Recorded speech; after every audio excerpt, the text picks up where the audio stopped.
up, or under what circumstances, if any, that this term self-care has come up for you? When I think of, like, can I actually tell what self-care means to me? Mm-hmm. Okay, well, health-wise, eating nutritionally, getting adequate sleep, taking time for self,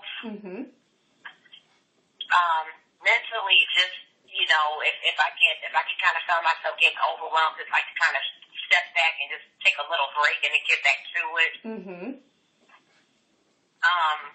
And then also just learning how to, time management is a key factor with that as well. I found out, like with this class, the series that I'm doing online, not waiting to the last minute because I know what I have to do. Although, like, we're meeting, like, well, they'll post assignments that we have to do on Mondays by 12 noon, but just not waiting for the last minute to get things done. Because I want to find time to read what I have to do, and then also take time to read all the other posts, and time to it. And then, not to mention, my regular workload. Right. Students, report cards are coming up. Then I have to spend time with my husband, with my mother.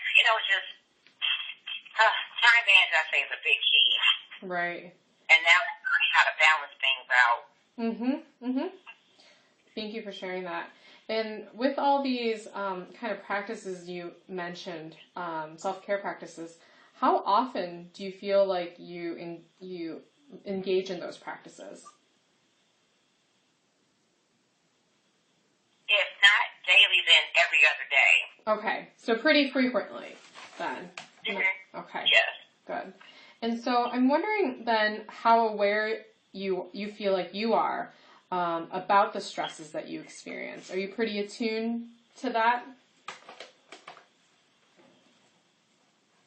I'm pretty attuned because I found out some things. I'm a big procrastinator, which I'm getting better of. Some of the tricks I created on my own, which can be eliminated. So, I'm sorry, what was your question again? I'm sorry. Yeah. So the question was, how aware do you feel like you are of the stresses that you experience? Yeah, I'll say very aware. And then too, thing is like I'm a very giving person, and I can't say no to anyone. Now I'm finding myself, I'm saying no more. Okay. Because I find myself doing more for other people that I can't get my stuff done that I need to. So I'm definitely learning that this year. And if I can ask, what may have happened to kind of push you to shift to thinking like that?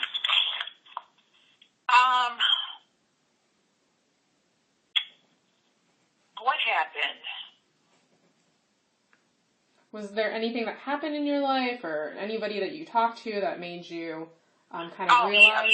Yeah. Okay, so I told you I just recently got married in 2013. And luckily my husband, we don't have any children together. But he works, we work different shifts. He works 3 to 11 p.m. Classroom teacher. I'm leaving out the house at 6:45. Sometimes getting back. Well, I get off at 2:40. But I'm helping my brother with my 2 nephews. So long story short, doing things for my sorority sisters, doing things for family. Although he doesn't mind family too much, but he started to complain. You're always doing things for other people. You're barely at home, and then it's like when I get home, I don't want to talk to him as much. The conversation's kind of limited because I'm tired. Gotcha. And and then like on the weekends, he has to work, but like he'll take off on weekends just so we can kind of spend time together. Yeah. And then I know one time I had something planned. On this time off, and he got really mad. So I was like, I can't let my marriage suffer because of other people, and not other people, but because I'm not saying no. Gotcha. No, thank you for sharing that. So if we're coming up on our time, so I feel like the last couple questions I want to ask you is, so I know you mentioned time management or trying to be better about managing your time and also trying to be better about saying no to taking on more work. Is there anything else that ever prevents you from taking care of yourself first? Anything that's in our personal life or in school? Both. Because, we know that for teachers to be great in the classroom, right, other parts of their life need to feel, like they're in a good place too. And so that's one of the reasons why we asked too about, out of school, in your personal life, as well as what's going on in school. Okay, can you ask the question again? I'm sorry. So the question is, are there any, or what else might prevent you from taking care of yourself first?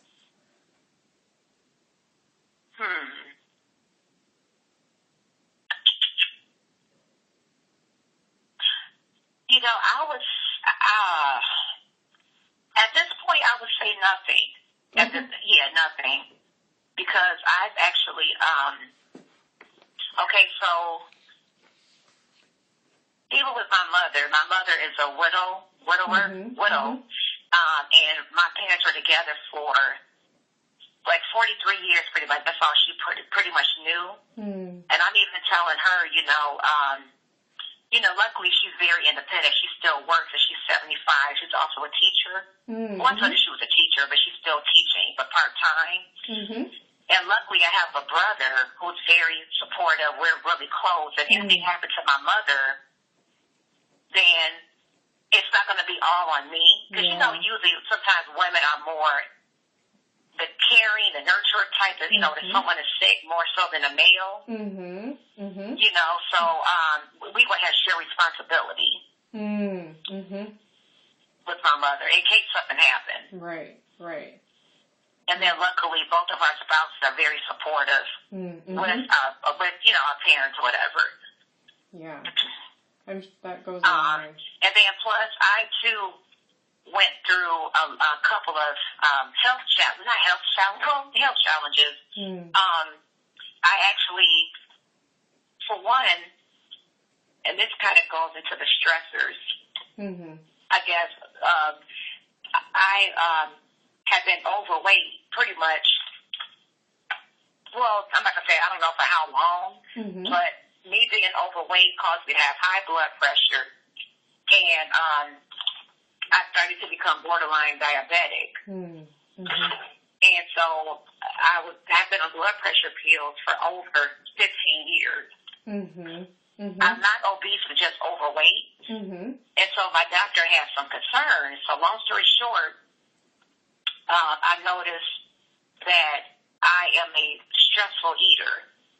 I get real stressed. I want to eat something, and that comforts me. Yeah.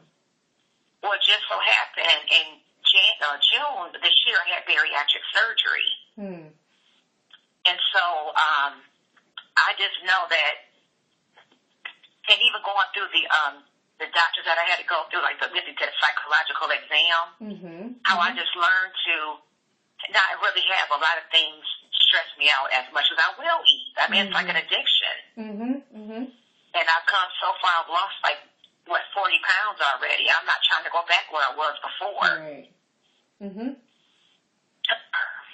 Thank you for sharing that. And I'm wondering, so you mentioned going through a psychological exam then. Do you still see a counselor or a therapist too?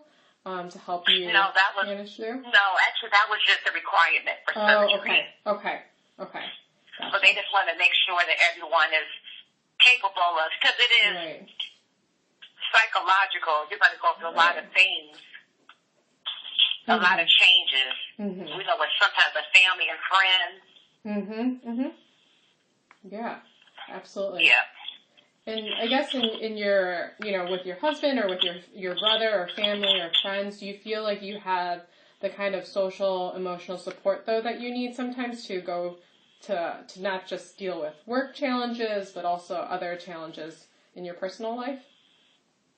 Do you think I have the support? Yeah, do you feel like you have that support for you? Oh, yes, yes. And I know, yes, a lot of friends